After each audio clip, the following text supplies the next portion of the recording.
Wednesday doodly, everybody. Welcome back to the latest episode of Hot News. Today's a rough one. We're going to be diving into a pretty big topic that broke overnight, and we're going to get into that after I tell you about today's video sponsor for Hot News, which is Synergy.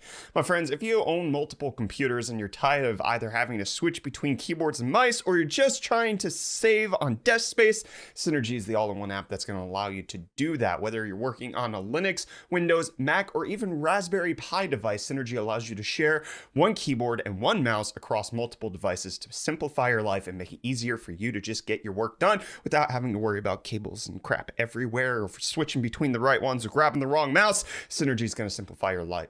So if you check out the link in the video description, Synergy is going to cost you $29 for a basic license or $39 for one that includes an SSL encryption, and then you're done. You own the software, you can use it on a host of different devices, and you're good to go. So that's today's sponsor. Thanks, Synergy. And, geez, okay, let's break into it. Okay.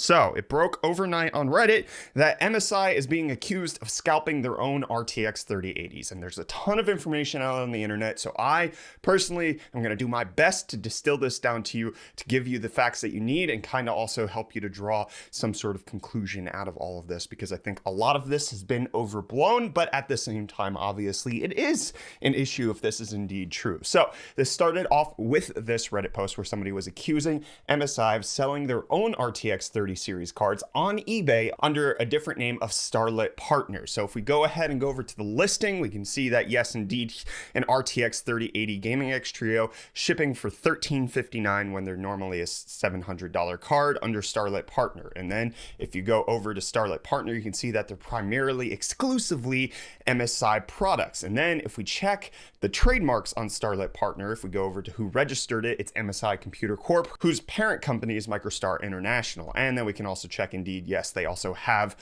an Amazon page where they are the business name MSI Computer Core. However, it wasn't necessarily confirmed based on all of this. If somebody was scamming by pretending they're MSI and scalping, it's very easy to just show that you're registered as MSI Computer Core. That didn't really confirm anything.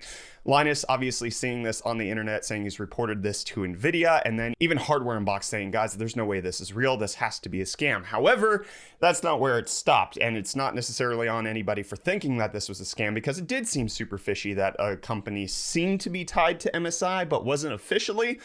Well, it turns out it is MSI. It's essentially just MSI, because Steve from Gamers Nexus did a live stream at 3:30 a.m. where he kind of explained that he contacted MSI both through customer service means as well as people on the back end, and it turns out that this is indeed a single person at MSI, an employee of MSI, who's responsible for doing all of this, which MSI came out and said Starlit Partners is an individual sales subsidiary working under MSI. They carry excess inventory and refurbished items and would not be given newly released products such as the 30 series.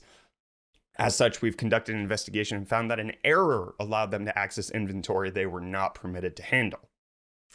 Starlit Partners has been instructed to contact the individual customers who purchased the graphic card products and offer two options: return the product and receive a full refund, or a partial refund of the amount paid over MSI's MSRP.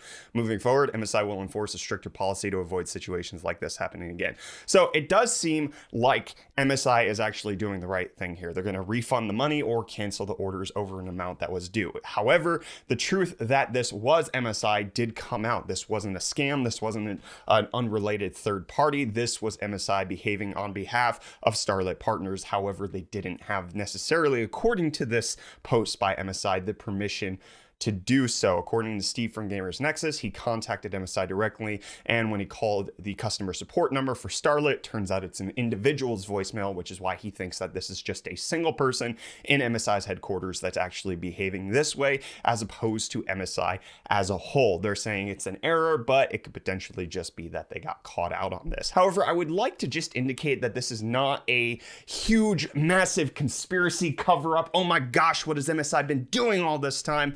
They really haven't sold that many. So if we go over to the RTX 3090 Gaming X Trio, obviously this is insane, but this is less than a dozen people between the 3090 and 3080 who bought over scalped. So it's very clear that they weren't making a ton of profit off of this. It's not like MSI was making insane amount of revenue off of scalping their own products. Obviously, it's bullcrap that it's happening in the first place. It needs to be rectified. MSI is at least communicating that they're rectifying it.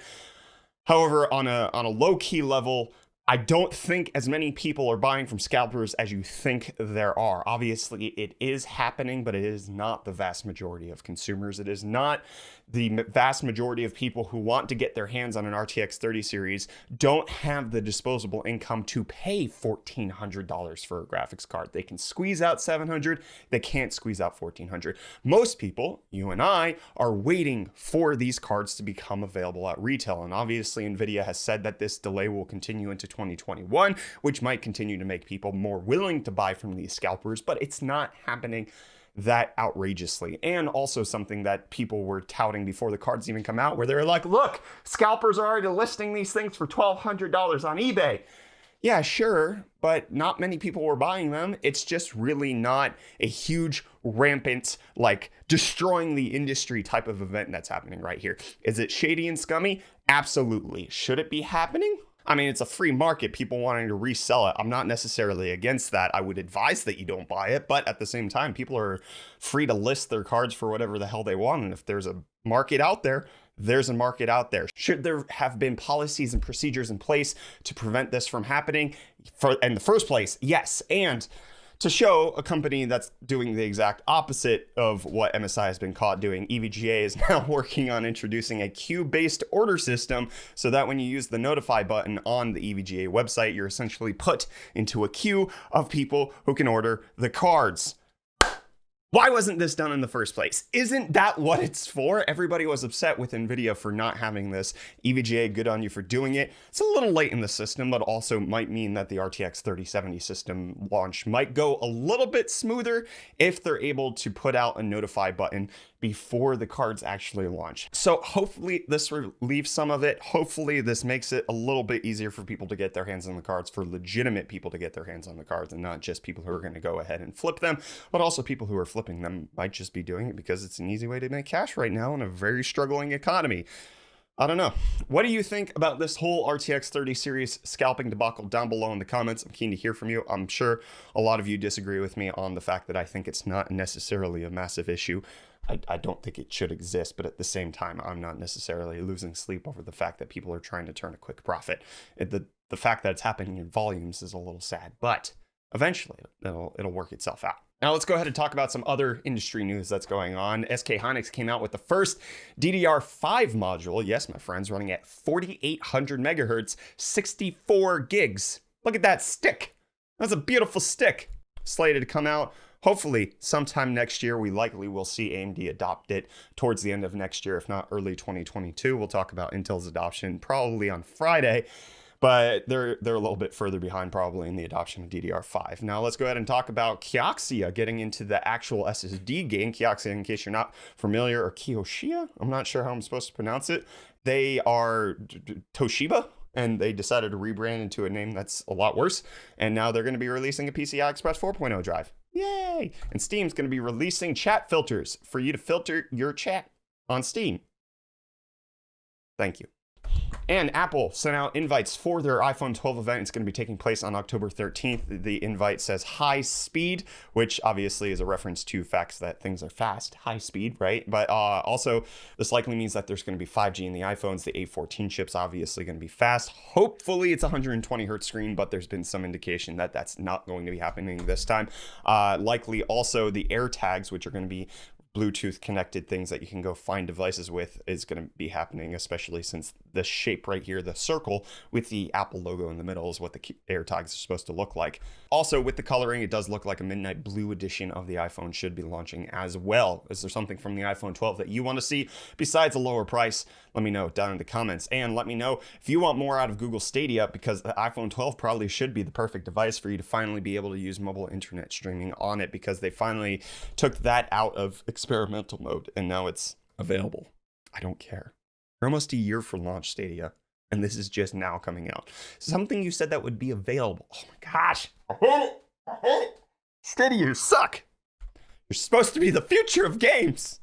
What's going to be the future of monitors, though, is Mini-LED, and Dell just announced one of their very first Mini-LED monitors, the production monitor. $5,000 for this bad boy, which is going to do everything that you needed to from a professional level. So they also announced this with a bunch of their other ultra sharp lineups. So you can get new Dell monitors in case you want to spend a pretty penny on getting the best monitor on the market with a stand.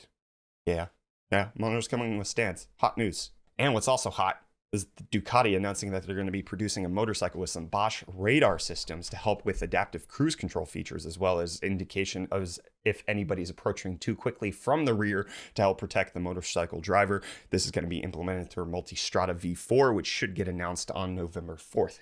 Kind of neat. What's neat, I guess, is Resident Evil's movies is getting a reboot.